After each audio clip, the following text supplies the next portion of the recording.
Week 16 has come and Week 16 has gone. I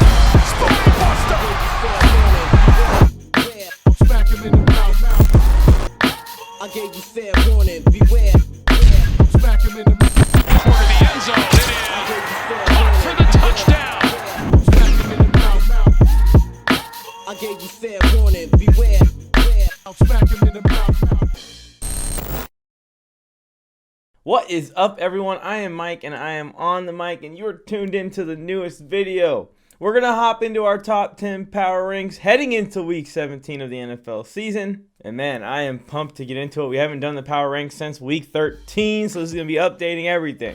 But before we get into the power ranks, really quick, help me out by liking this video if you're already subscribed. But if you're not subscribed to the channel, subscribe and turn on notifications so you can be here every time we post. Just gonna be often. All right, let's get these power ranks pulled up. So here I have the graphic pulled up for the power rankings for after week 16. And I have it set up so I can reveal one by one from 10 to 1, all 10 of my power rankings this week. All of these graphics go up on the Instagram page first. So if you want early access to this kind of stuff, head to the Instagram page, Mike on the Mic Sports, and tap the follow while you're over there. They also go up on the Warzone Sports Network Instagram page as well. At number 10, we have the Cincinnati Bengals. They put the hurt on the Baltimore Ravens, and Joe Burrow had his best game of his career this past weekend. And with that victory, it really sets the Bengals up to go on a run to win the AFC North as long as they can close out the season strong. They do play the Chiefs this week, so hold your breath, but it's looking like the Bengals are going to be AFC North champions this year, which no one saw coming. And it has a lot to do with those weapons they have on the offensive side of the ball. Joe Mixon, T. Higgins, Tyler Boyd, Jamar Chase, those guys are going off right now. You do not want to see the Bengals in the first round of the playoffs. This is a team that can beat anyone in the league as of today. At number 9 and coming down 5 slots since week 13, we have the New England Patriots. On a 2-game losing streak, but there were 2 really tough games to give them some kind of credit. I don't mean to say that I called it, but I just called it a little bit too late. I was telling everyone that this Patriots team is really young, and you're going to see them play a little bit inconsistent when they got to play great teams back-to-back week in the playoffs. You got kind of a sneak peek, a little taste of what a playoff stretch is going to look like over the last 2 weeks, especially if the Patriots don't win home field advantage and they drop both games, and they drop both games consecutively. Still a top 10 team, still going to the playoffs, probably locked in the playoffs, but definitely thinking a little bit more towards a second round exit than closer to going to the Super Bowl this year for the Patriots. Although it's a huge stride forward for this team. Like I said, it's very young and kind of pieced together this last offseason. Once they get to play together for a whole year and an entire offseason, they're only going to get better. At 8, we got another team that's on a cold streak right now, the Arizona Cardinals. 3-game losing streak, I believe, and it's kind of what the Cardinals do every year. They start off really hot, and then they start to slow down in the second half as they have to deal with injuries and depth issues. I think they can compete with anyone when they're on their A game, but come playoff time, you're going to have to bring your A game every single week. And as of late, the Cardinals have not brought their A game, leading them to slide all the way from number 2 in week 13 to number 8 in week 16-17's updated rankings. At number 7, we got the Buffalo Bills, who just beat the Patriots this last weekend. The Bills reclaiming control of that division and looking like they might win the AFC East after all. A little bit of doubt there in the middle. They hit a little bit of a hiccup, but now they've hit their stride again, and Josh Allen's playing at a high level. I still think the Bills are Super Bowl contenders, as we were thinking at the beginning of the year. And when it comes to the AFC, I think there's only one team that's a little bit more well-rounded than them. And that team is the Indianapolis Colts, who I've ranked in the number 6 spot. Previously ranked outside the top 10 in the week 13 rankings, coming all the way up to 6 here. This team's putting it all together. Dominant run game. Carson Wentz is doing well in the pass game, especially in the clutch late in games. The defense is looking like one of the best defenses in football, and everything's clicking at once heading into playoff time. The Colts couldn't have scripted it better for how the second half of this season has went for them. They're on absolute fire, tearing through every team that stands in their way. At number 5, another team that's playing complete football, the Dallas Cowboys. They just put the hurt on their division rival Washington football team last week.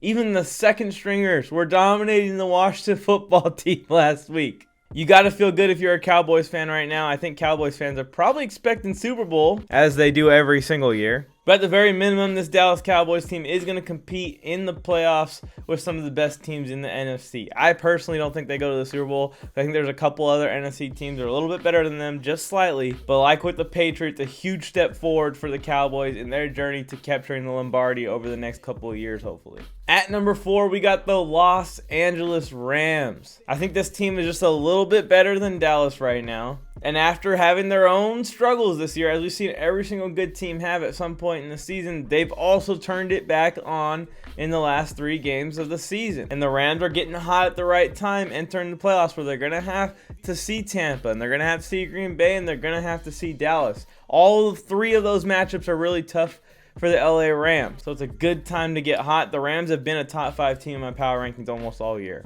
At number 3, we got the Tampa Bay Buccaneers. Suffered a tough loss 2 weeks ago to the New Orleans Saints, but this last week got back on track versus the Carolina Panthers. And we all know what this Buccaneers team can do when they're rocking, and that is go all the way to the Super Bowl no matter what stands in front of them. They still have the building blocks of a team that can do that. I think that Chris Godwin loss is going to hurt them a lot more than they realize. I think that those players who tweak their hamstrings is going to hurt them a lot more than people realize, and that's why I don't have them going to the Super Bowl this year. But nonetheless, through it all, Tampa Bay Buccaneers are still the 3rd best team in the NFL right now to me. At number 2, we got the Kansas City Chiefs. They're on like an 8-game winning streak or something. Just absolutely destroying everyone that they have to face. And if it continues, the Chiefs may ride this wave all the way back to the Super Bowl once again. I hope not, as a Chargers fan, because I'm sick and tired of the Chiefs ruining my seasons every year. It's become too much of a reality right now. They deserve this number 2 spot. Especially after the rough start of the year, to really persevere through that. It's only stuff that happens in movies and in documentaries.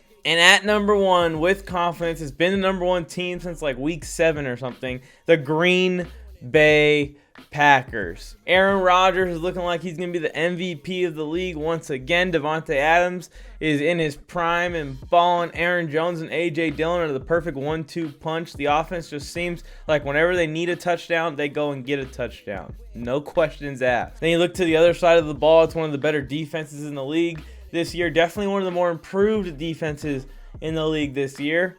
And they haven't even had Jair Alexander this whole time. He possibly could be coming back for a playoff run. So the Packers stay in the number 1 spot until further notice. That is my post-Week 16 leading into Week 17 power rankings. I want to hear yours. So drop down in the comment section real quick and leave your power rankings down there, or just tell me where I'm wrong in my power rankings, or tell me where I'm right in my power rankings for once. Come on, give me a confidence boost. Once again, before I go, make sure you liked, subscribed, and turn on notifications.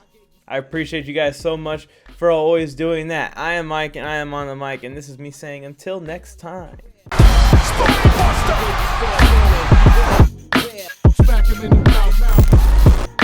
I gave you fair warning, beware. Smack him in the Toward the end zone. It is up for the touchdown. I gave you fair warning, beware. I'll smack him in the mouth.